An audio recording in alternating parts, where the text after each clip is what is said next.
एक बार एक शिकारी शिकार करने के लिए जंगल में पहुंचा। उसने अपने तीर पर बहुत ही खतरनाक जहर लगाया और शिकार को निशाना बना करके उसने तीर को छोड़ा, लेकिन उसका तीर चूक गया और तीर एक पेड़ डाच पर जा लगा। वह पेड़ा बहुत ही हरा भरा और बहुत सारे तोते उस पेड़ों पर रहते थे। जैसे ही वह जहरीला तीर उस पेड़ा पर जाकर लगा, वह पेड़ धीरे धीरे सूखने लगा और उस पेड़ पर जो भी तोते रहते थे वह एक एक करके उस पेड़ा को छोड़ कर जाने लगे।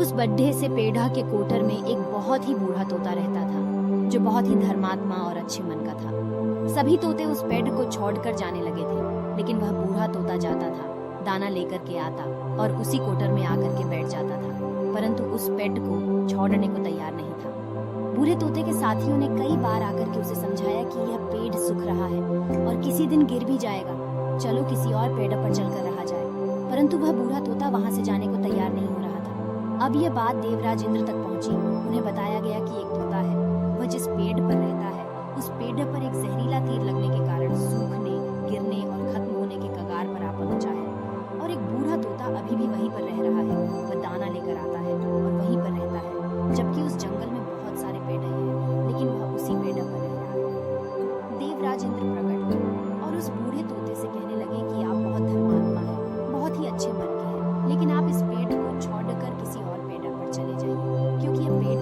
कुछ ही दिनों में गिर जाएगा। तालाब के पास में बहुत से बड़े बड़े हरे भरे पेड़ हैं, बड़े बड़े कोटर हैं, उन पेड़ों पर फल भी लगे हुए हैं, उन्हें वहीं पर तोड़कर खा सकती हैं, परंतु यहाँ से आप चले जाइए।